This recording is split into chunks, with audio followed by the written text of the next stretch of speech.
In this segment, I want to show everyone how to perform network-based scans. So these are scans that don't require credentials, that are just going over the network and finding vulnerabilities in a given target. Again, we've got the built-in policies here that we can run against them, or we can carve out some of our own, policies. We can create our own policies that look for specific items amongst all of the close to 50,000 plugins that we have available. So first, we can go in and just create a scan using the built-in policies. So I've got a target set up here, so I can say network. We can let this run while we configure some other policies too. This is a network-based scan. I want to make it a template so I can run it over and over again. I want to call this an internal scan. I'm going to give it my Linux target that I have running here. That's 150.131. I say save template. I go in here. Here's my network-based scan, and I'm going to launch that against my target. Okay, now while that's running, let's go in and look at some network-based scan policy templates or policies that I call them templates because I apply filters and I run these over and over again. So the first one that I want to create is called easily exploitable vulnerabilities. Okay. Now I can create a specific plugin policy that filters on plugins, or I can filter the results as well, which we'll look at in just a moment as part of this demonstration. Okay, so I'm going to leave all this stuff defaults. I'm going to go down here to plugins. I'm going to disable all, and then I'm going to add a filter, and I'm going to say exploitability ease, which is something that we can key off of. And you've got a few different options here.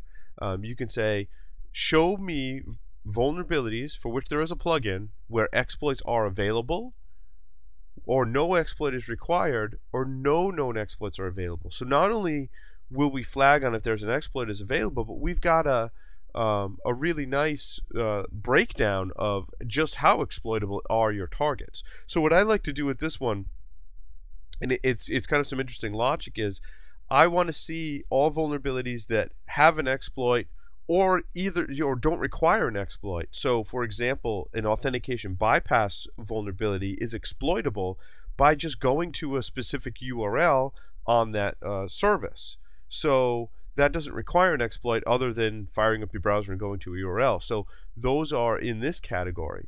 So what I say is, if I want to see exploits and ones where no exploit is required, I can say show me where exploitability ease is not equal to no known exploits are available. So this gives me all the easy stuff. And then I can go in here and I can further customize. So I can go into the back doors and I can say enable those plugins. Say I want to see all of the CGI abuses, right? Enable all those plugins. Maybe I don't care about local security checks or databases, but I want to see, hey, look at these default Unix accounts, right? So these test for default passwords. So again, that doesn't require an exploit other than logging in with the system. So that's a great example of that. So I can go through and I can customize this policy up however I like.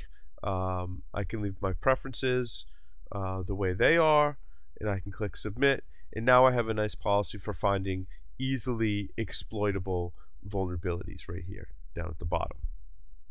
Okay, we're going to go through a couple more different network-based scans. I'm going to look at OS-specific vulnerabilities.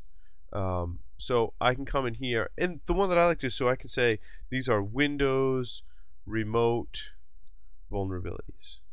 So maybe I want to run a scan that's going to find all of the Windows systems. Maybe I don't have credentials for these Windows systems, or I'm scanning different layers of the organization. But what's cool is I can come in here and I can say add a filter, right? And I can say show me the plugin types that are only remote, okay?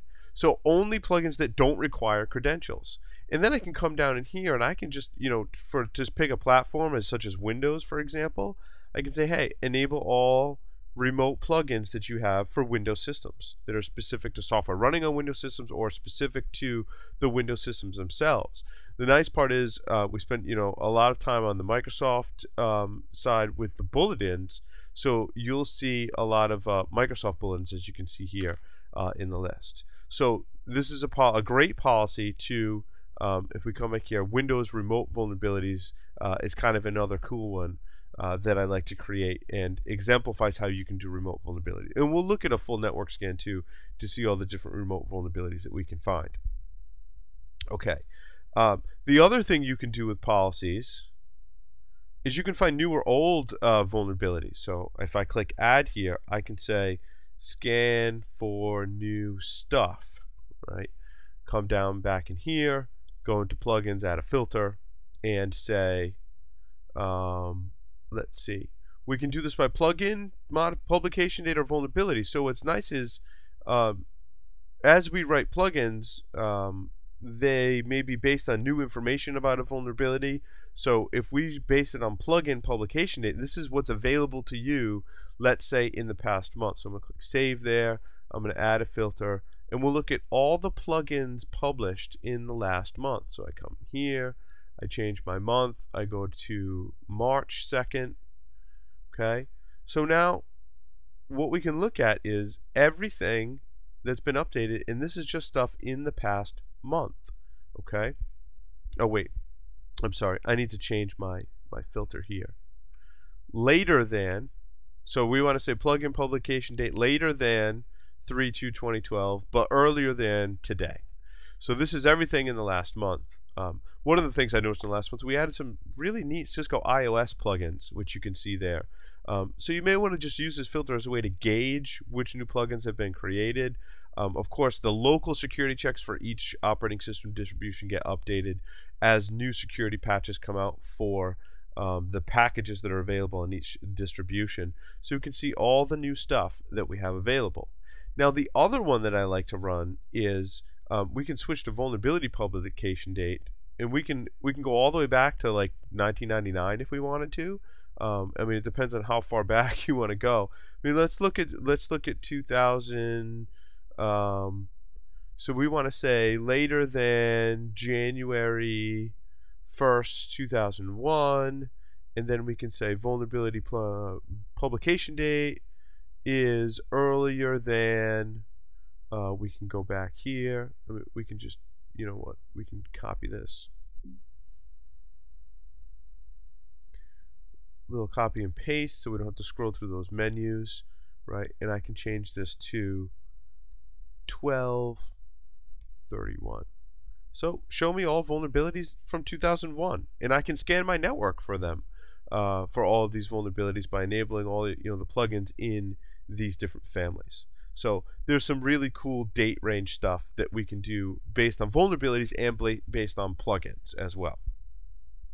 Okay, let's see so let's look at some network scan results, and I want to go back into these reports and highlight one of the probably one of the best new features that I'm really enjoying. So in addition to having all of this nice severity levels and the way you can display the data, well, let's go into my full network scan, right?